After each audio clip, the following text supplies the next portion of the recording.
प्रति सिसा निकाल्छ अनि साइज अनुसार सिसा काट्छ। हेर्नुस् है त। हेलो नमस्ते साथीहरू, सन्चै हुनुहुन्छ होला। म चाहिँ आज मैले काम गर्ने कुरियामा सिसा कम्पनीको कामहरू देखाउँदैछु। हाम्रो कम्पनीमा चाहिँ साइज अनुसार सिसा काटेर सिसा 600-700 डिग्रीमा पगालेर एकदम बलियो बनाएर अनि बाहिर पठाइन्छ।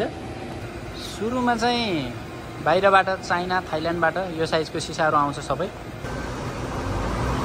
अब चाहिँ सिसाहरूको साइज अनुसार प्रोग्राम बनाइन्छ, त्यस पछाडि चाहिँ काट्न सुरु हुन्छ। ल है साथीहरू, अब चाहिँ साइज अनुसारको सिसा कसरी काट्छ हेर्नु होला। यो चाहिँ कोरियामा आप्चोगी भन्छ, हावाबाट सिसा च्यापेर निकाल्ने हो। एक एक जाङ भनेको एक एक प्रति सिसा निकाल्छ अनि साइज अनुसार सिसा काट्छ। हेर्नुस् है त।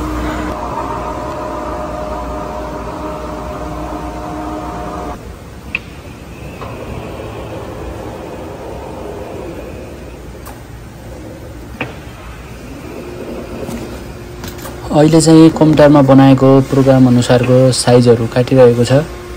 उता चाहिँ फेरि यता काट्दैछ, उता चाहिँ सिसा तानिरहेको छ।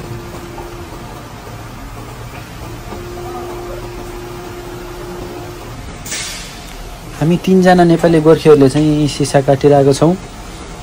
म चाहिँ पर्वते, एकजना चाहिँ बागलुङतिरको अनि एकजना चाहिँ काठमाडौँतिरको। हामी नेपालीको बानी चाहिँ जहाँ गए पनि हतारै गर्ने बानी हुन्छ। यहाँ पनि सिसा पनि हामी एकदम फास्ट काटिरहेको छौँ। त्यही भएर नै होला सायद हाम्रो कम्पनीमा चाहिँ प्राय नेपाली नै छन्।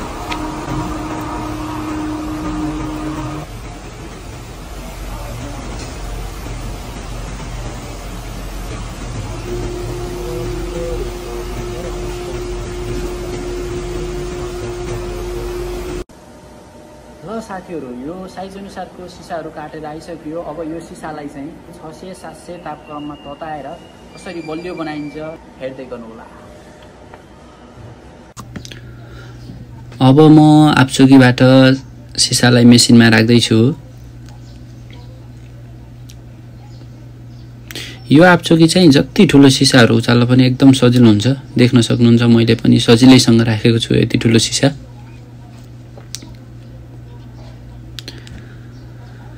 अब मेरो खुट्टातिर हेर्न सक्नुहुन्छ, मैले खुट्टाले 2 पटक दबाइदिएपछि यो सिसा आफै अगाडि जान्छ र मेसिनमा केही सेटिङ मिलाएपछि सिसाको धार मेसिनले काट्दैछ।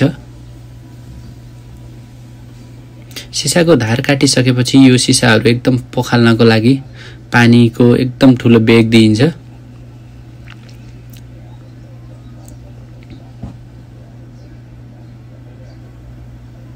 हेर्नुस्, पानीले पखालिरहेको छ।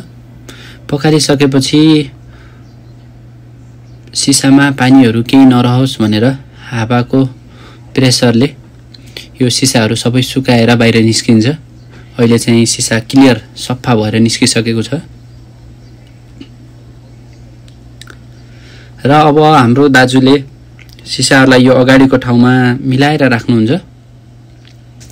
यो राखिसकेपछि सेटिङ 5 मिली, 6 मिली, 8 मिली, 10 मिली र 10 मिनट, 15 मिनट, 20 मिनट सबै मिलाउनु पर्ने हुन्छ सिसाको साइज र मिली अनुसार।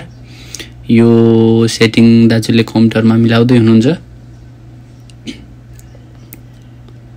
यो मिलाइसकेपछि हामीले 700 डिग्री तापक्रममा सिसालाई पठाउँदैछौँ। सिसा पठाइसकेपछि कति समय लाग्छ, निस्किन कति समय लाग्छ, भित्र तापक्रम कति समय दिने भनेर चाहिँ सबै यहाँ कम्प्युटरमा हेर्न मिल्छ। अब बिस्तारै सिसा भित्र तातिरहेको छ। अब तातिसकेपछि यहाँबाट रातो भएर हावामा जाँदैछ सिसा। हेर्न सक्नुहुन्छ, करिब 10 मिनट तातिसकेपछि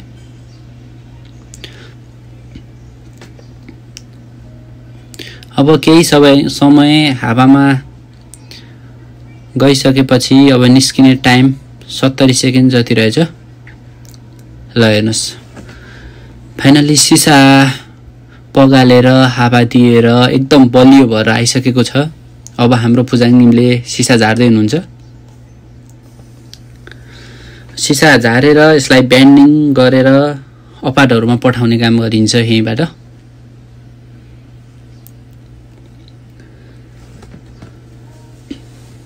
ल साथीहरू, फाइनल्ली भिडियो कस्तो लाग्यो हेरेर प्रतिक्रिया दिन नभुल्नुहोला। च्यानललाई सब्स्क्राइब गर्न नभुल्नुहोला।